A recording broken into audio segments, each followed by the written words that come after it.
रोली की शादी उसके माँ बाप एक आलसी लड़के से करा देते हैं। चलो, रोली की शादी हुई और हमने गंगा नहाई। और क्या, बेटियां तो होती ही हैं बोझ।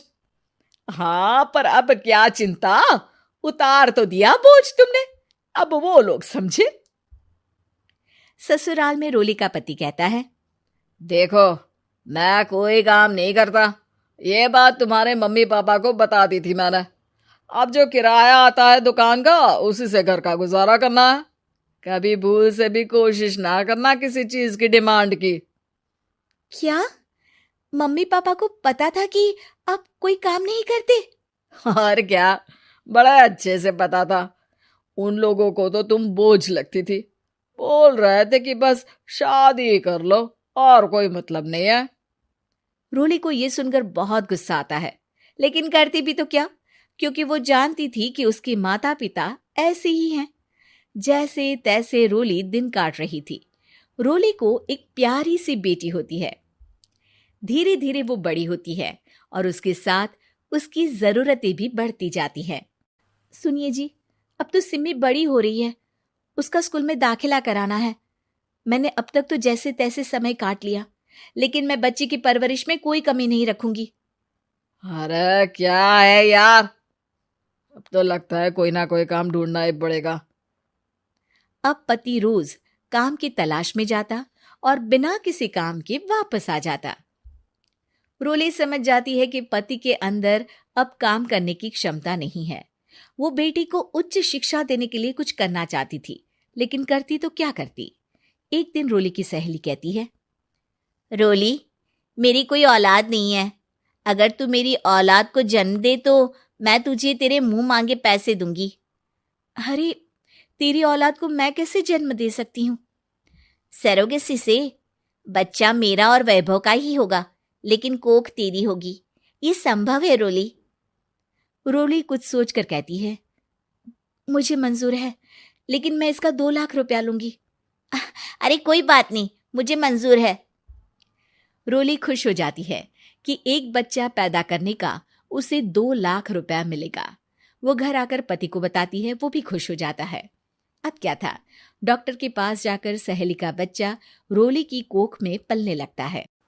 मुझे 20,000 चाहिए मेरे बेटी के एडमिशन के लिए। हाँ हाँ ठीक है, मैं उसके एडमिशन से लेकर सारे खर्चे उसके अकाउंट में डाल रही हूँ। रोली की बेटी का एडमिशन हो जाता है। रोली को लगता है कि वो अब सब कुछ ठीक कर देगी। दिन और महीने आगे बढ़ते हैं। अब एक दिन, एक बात कहूँ जी, काश इस बच्चे को मैं रख पाती। मैं अब इससे काफी जुड़ गई हूँ। अरे यार, पता नहीं किसका बच्चा है, अपने पास है ना अपनी मुन्नी। हाँ, लेकिन अब मैं भी इस बच्चे से जुड़ाव फील करने लगी हूँ। लेकिन मैं ये जानती हूँ कि ये मेरा बच्चा नहीं है। दोनों की जिंदगी ठीक चल रही थी, लेकिन कहते ना कि सुख का पल ज्यादा लंबा नहीं होता।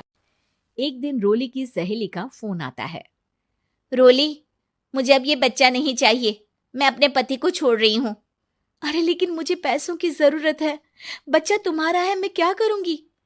सहेली बिना कुछ बोले फोन काट देती है, फोन स्विच ऑफ कर देती है। लेकिन रोली के जीवन का तूफान यहीं नहीं रुकता। रोली, मैं इतना भार नहीं उठा सकता। आज पढ़ाई का पैसा मांग रही हो, कल को शादी, कॉलेज और पता नहीं क्या क्या। मैं तुम्हें छोड़ रहा हूँ, अपनी बच्ची उठाओ और निकलो इस घर से। अरे पर मैं कर तो रही हूं ना बच्चे के लिए काम, आप आराम से रहिए ना। क्या काम कर रही हो, देख रहा हूं मैं। ये छोटा शहर है, यहाँ लोगों को बात बनाते वक्त नहीं लगता। तो मैं क्या करूं? ज्यादा पढ़ी लिखी नहीं हूं, कैसे घर के खर्चे चलाऊं? और आप तो काम करना ही नहीं चाहते। हाँ, ना चाहता हूं और ना ही करूंगा। रोली को पति की बात पर काफी गुस्सा आ जाता है। ठीक है, अगर मेरे जीवन में संघर्ष ही लिखा है तो वही सही।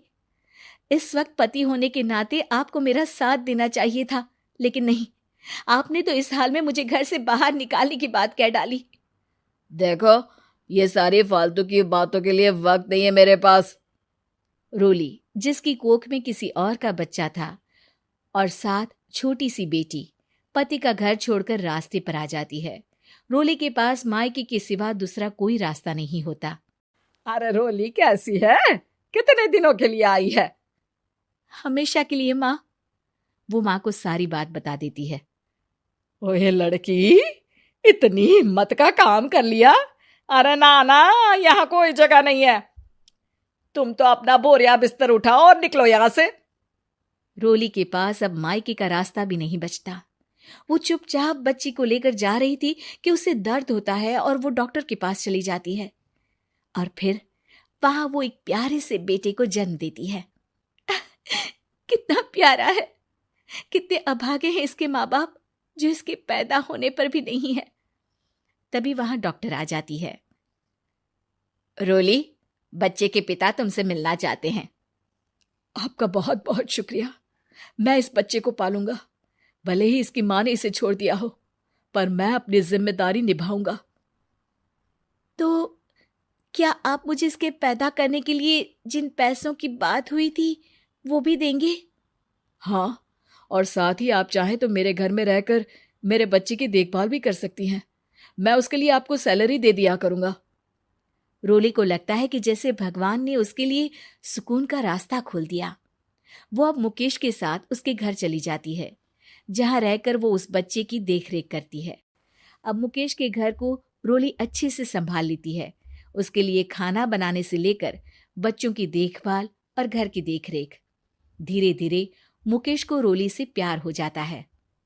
रोली, तुम्हारी बेटी और मेरा बेटा बिल्कुल भाई बहन की तरह साथ रहते हैं। हाँ, आखिर है तो एक ही कोख के बच्चे, अटैचमेंट तो होगा ही ना। रोली, तुमने घर और मुझे दोनों को संभाल लिया। ये तो मेरा काम है। आपने भी तो मुझे छत दी जिससे मैं अपनी बेटी की पढ़ाई और भविष्य के लिए पैसे जोड़ सकूं। अब रोली, क्या तुम मुझसे शादी करोगी? अब मैं जानता हूं तुम्हारी भी शादी कुछ खास अच्छी नहीं रही। रोली को मुकेश की बात ठीक लगती है। वो उसे हाँ बोलने की सोच ही रही होती है कि उसके पहले पति का फोन आ जाता है। रोली, मैं बहुत परेशान हूं। मेरा एक्सीडेंट हो गया है। मैं चाहता हूं तुम वापस आ जाओ। रोली को पुराने पति की चिंता होने लगती है। वो सोचती है कि वो क्या कर रही थी। हाँ हाँ ठीक है, मैं आ रही हूँ। हाँ रोली, आ जाओ, लेकिन बच्ची को कहीं हॉस्टल में छोड़कर आना, क्योंकि मैं नहीं चाहता कि हम लोगों के बीच फिर से वो सारी बातें हो।